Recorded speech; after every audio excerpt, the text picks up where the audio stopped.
Hello everybody, Alexander Leonhem being joined today by my Major Domo, Little Leonhem. Say hi, Little Leonhem. Never wants to talk when I tell him to. Anyway, I found this article last night. It wasn't originally Screen Rant, I think it was We Got You Covered or something. But they linked to Screen Rant, so I went to the original article. Star Wars retcons the Sith Rule of Two. Which I think is a completely terrible idea. The Rule of Two is one of the fundamental things that makes the Sith what they are in Star Wars, so it's weird that they would choose to try and redo this. Let's see what they have to say. Star Wars has retconned the Sith's Rule of Two, which has been the way the Dark Side Order operated for a millennium. The Sith emerged from the shadows in Star Wars Episode 1, The Phantom Menace, when Darth Maul killed Jedi Master Qui-Gon Jinn before himself being defeated by Obi-Wan Kenobi. I know. Always two there are you to observe, ominously at Qui-Gon's funeral. No more, no less, a master and an apprentice. The prequel trilogy followed this format to the letter. Darth Sidious was the master, and he went through apprentices at quite a remarkable rate. Well, you lost one in Episode 1, and then he has the same one.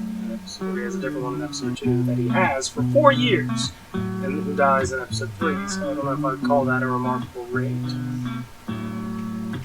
Killed, even the Coast Runner was a little more than a place filler. Palpatine had set his eyes upon Anakin Skywalker, the chosen one. He gladly sacrificed Dooku in his successful attempt to seduce Anakin to the dark side of the Force. But the Star Wars sequel trilogy has not followed that formula. Star Wars The Rise of Skywalker revealed the Sith redoubt of Exegol, a legendary world hidden in the depths of the unknown regions. There, Sith cultists flourish under the rule of a resurrected Darth Sidious. The recently released junior novelization of Star Wars The Rise of Skywalker attempts to resolve this issue with a smart retcon. Smart is debatable. Turns out the Jedi had misinterpreted the Rule of Two, as Rey discovers when she reads an ancient text contrasting the Sith and the Jedi. You know, I think, well, I'll just read the thing first before I give my opinion. The Prime is one, but the Jedi are many. The Sith were many, but often emerge ruled by two. The seeds of the Jedi have been sown throughout the galaxy on Ossus, Jedi, Zinziar, and others. Zinziar. That's interesting. Yeah, I like it too. The Sith have no seeds, since what they bury does not grow. They are the despoilers of worlds, and have laid to waste once fertile habitats such as Korriban, Zeus, Zeagol, Azog, and others. In the prequel trilogy, the Jedi believed the Sith operated under the Rule of Two, that there were only ever two Sith, a master and an apprentice. No doubt, Darth Sidious was keen to encourage this error, keeping the existence of Exegol a close-guarded secret. In reality, the Sith are ruled by two. The Sith Lords sit upon their ancient throne at the heart of Exegol, with an apprentice who will one day take their place, unless, like Palpatine, the Sith Lord masters the power of Essence Transfer. This is a smart retcon. No, it is not. It preserves the heart of the rule. No, it doesn't! How can you even say that it preserves the heart of the Rule of Two? No, it doesn't. The reason the Rule of Two exists is because in an empire of dark side users of Sith, everyone's trying to stab each other in the back. There's too much infighting, that's why they can't beat the Jedi, because they're too busy trying to kill each other. So, that's the heart of the Rule of Two. I don't understand how you could even say that the idea that they're ruled by two is what it's meant to be. It's just, oh god. Serves the heart of the Rule of Two, while neatly explaining the existence of an entire army of Sith cultists and legions of Sith stormtroopers. Okay?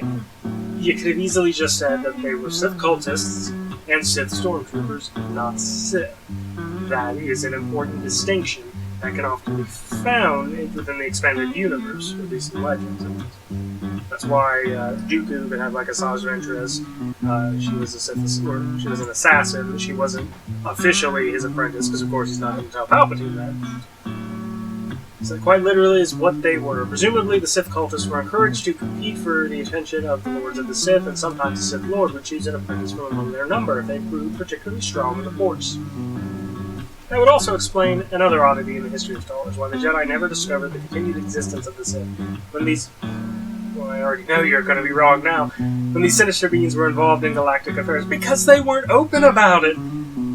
If they were indeed times the Jedi came close to learning the truth, the Sith would retreat back to Exegol for a time, and the Sith Master would then choose a local resident as an apprentice rather than come to the galaxy for someone suitable. Thus the Sith remain in the shadows, biding their time until now. I don't think this person has actually read very much Star Wars. The Sith worked at being hidden. That was like the key goal of the Rule of Two. Bane was actually he had, for anyone who doesn't know, he had this living armor composed of these insects called orbalisks that fed on dark side energy. And they basically, if you have this armor, you're practically impervious to lightsaber and most damage. So he was a great weapon against the Jedi, but because he had that armor, he had no public face, because you couldn't remove it. That was something he was kind of ashamed of, if I recall, because he had to rely on his apprentice Tarzana to basically do everything in public, because he couldn't. Oh god. They were involved in galactic affairs because there was one big machination to eventually take over the entire galaxy and defeat the Jedi. The Jedi didn't know they were there because they worked very hard to make sure of that. Which is also advantageous when there's only 2 of them. Looked at some of the other articles written by this Thomas Bacon, and just from the titles alone, he doesn't seem like a very bad writer, I guess, but this opinion, I can't agree with it at all. The retconning the Rule of Two is unnecessary. It's been God, you can't just take a property and then just decide to undo everything about it. It doesn't matter. You're never going to get your fans' support or respect doing that when you're trying to change basically how everything has worked for years. It's that way because it works and people like it. That's all I got to say about that. This is an Alexander Leonhem and Little Leonhem. And you have a good day.